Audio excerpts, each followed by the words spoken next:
Une fois leur festin terminé, le plus jeune des trois, Aramis, s'approche de moi et ouvre la main en me tendant le plus gros des asticots, grouillant toujours au creux de sa paume. Les deux autres farfadets, demeurés à quelques pas de nous, m'observent tout sourire.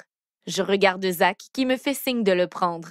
Ne sachant trop quoi faire, je ne réfléchis pas et avale l'asticot d'un seul trait. Les trois farfadets hurlent en chœur. Lou, Kolimata! Et se tapent dans les mains. Je me retourne vers Zach pour l'apercevoir rouler en boule sur le sol, riant aux éclats. Tu m'épateras toujours, Lou. Je te faisais marcher, voyons. Jamais je n'aurais cru que tu puisses m'écouter. Vraiment, ton empathie aura ta peau un jour. Tu as tellement peur de déplaire que tu es prête à manger l'un de ces dégoûtants asticots. Quoi? Je pensais qu'il fallait que je le fasse, un peu comme une initiation. En tout cas, eux, ils ont l'air d'apprécier de toute façon. Ça ne coûte rien du tout. Les deux autres farfadets ramassent deux asticots qui gisaient sur le sol et accourent me les donner au travers de la grille. Non merci, je n'ai plus faim. Les deux repartent, l'air triste, et avalent chacun leur offrande.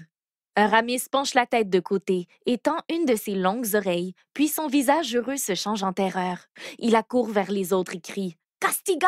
Castiga! » Les trois se mettent à courir dans tous les sens, faisant les 100 pas dans leur cage, et ils se retournent vers moi en me criant « Humain, courir! » Je me retourne vers Zach qui se relève d'un bond et fixe le couloir d'où nous sommes arrivés. Un rugissement intense se fait entendre de l'autre côté du tunnel, suivi d'un cri strident. Zach me fixe avec un regard que je n'aime pas du tout, puis il avale difficilement. J'espère que tu as bien retenu nos cours, car je crois qu'on va avoir droit à une bonne pratique, Lou. Que veux-tu dire? Je pense que l'une des créatures diaboliques, tu sais, celle que je ne voulais pas te montrer maintenant, eh bien, je crois que la chimère vient de s'échapper. La chimère? Tu veux dire le lion à la queue de serpent et à la tête de chèvre qui crache du feu? Précisément. Est-ce qu'il y a une autre issue pour sortir de cette grotte? Non. Alors, comment allons-nous la combattre? On ne peut pas la combattre, Lou. Seul Pégase le peut, et comme tu le sais, il est avec mon ami à Las Vegas. Mais alors, qu'est-ce qu'on fait? On attend qu'elle nous trouve et nous mange en guise de dîner? Zach semble pensif et regarde autour de lui. Il nous faudrait du plomb qu'on pourrait faire fondre, mais on n'a rien pour ça. Je crois que l'idéal serait d'essayer de la retenir juste assez longtemps pour quitter la grotte, arriver à la moto et s'enfuir. Mais elle va tuer tout le monde dans la ville?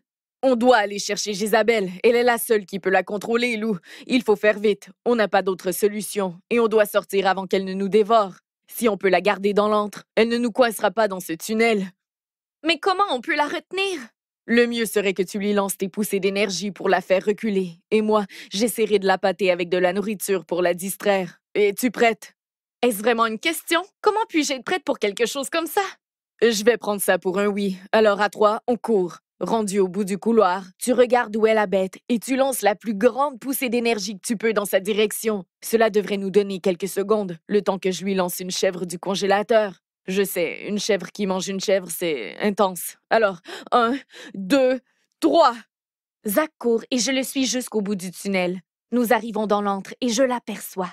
Elle est gigantesque et son dos arrive à seulement un demi-mètre du plafond de pierre.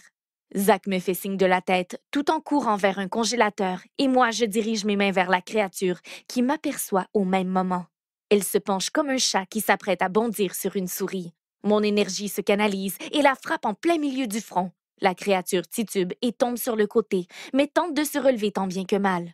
Le serpent qui lui sert de queue se redresse et me fixe tout en se baladant de gauche à droite. Je me trouve hypnotisée par son mouvement, dans une sorte de transe. J'entends au loin, comme dans un songe, la voix de Zach qui crie mon nom. Je l'aperçois vaguement glisser la chèvre près de la chimère, puis il me saisit en me remuant de toutes ses forces. Je secoue la tête et sors de mon état d'hypnose. Lou, il faut y aller, et maintenant! Nous partons à la course, mais la créature se relève et ne daigne même pas regarder la chèvre. Au contraire, elle avance vers nous d'un pas de plus en plus sûr, et bien que nous courions à toutes jambes, elle nous rattrape en un instant. Zach saisit un pistolet sur le côté du mur et tire dans sa direction, atteignant le flanc de la bête. Celle-ci réagit à peine, comme s'il était question d'une piqûre de moustique. La chimère rugit et la tête de chèvre crache un long jet de feu qui effleure le côté de ma main.